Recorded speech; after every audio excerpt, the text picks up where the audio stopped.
రోడ్లేయడం, కాలువలు కట్టడం, మంచినీటి వసతులు అందించడం, అలాగే ప్రజలకు కావాల్సిన సంక్షేమాన్ని అందించడం, ప్రజలకి కష్టాలు లేనటువంటి పాలనను అందించడం, ఆహారానికి ఇబ్బంది లేకుండా చూడటం, ఉద్యోగాలకి అవకాశాలు కల్పించడం, ఉపాధి అవకాశాలు పెంచడం, ఇవన్నీ నోటితో చేయడం వేరు, చేతలతో చేసి చూపించడం వేరు.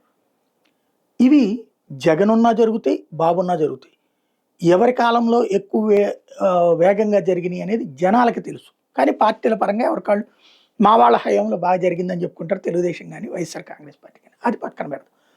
అయితే వేరే అంశాలు మాత్రం ఇనిషియేటివ్ తీసుకుని మరీ చేస్తున్నారు. జగన్ టైంలో ఉన్న అధికారులు వేధించడం, ఐఏఎస్లు ఐపీఎస్లు వేధించడం, అరెస్టులు చేయడం, జైళ్ళల్లో పెట్టడం, అలాగే సోషల్ మీడియా వాళ్ళ మీద కేసులు పెట్టడం, అరెస్టులు చేయడం, జైళ్ళల్లో పెట్టడం, తప్పుడు కేసులు పెట్టడం, వైఎస్ఆర్ కాంగ్రెస్ పార్టీ కార్యకర్తల్ని అరెస్టులు చేయడం, కేసులు పెట్టడం, తప్పుడు కేసులు పెట్టడం, ఇవన్నీ నడుస్తూ ఉంది.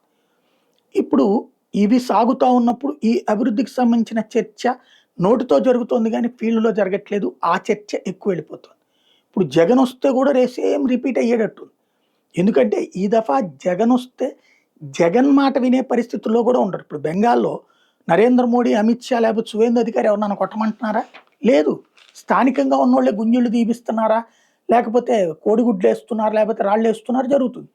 ఇప్పుడు నువ్వేం చేస్తావు, రేపు నీకు అదే అవుతుంది. ఆ రోజున టీఎంసీ వాళ్ళు ఇష్టారాజ్యంగా నడిచారు. ఇవాళ జనసేన లేకపోతే తెలుగుదేశం అట్లా చేస్తే రేపు పొద్దున అవతలోళ్ళు అట్లా చేస్తున్నప్పుడు ఆ ప్రభుత్వము ఆపలేదు, ఆపబోదు కూడా.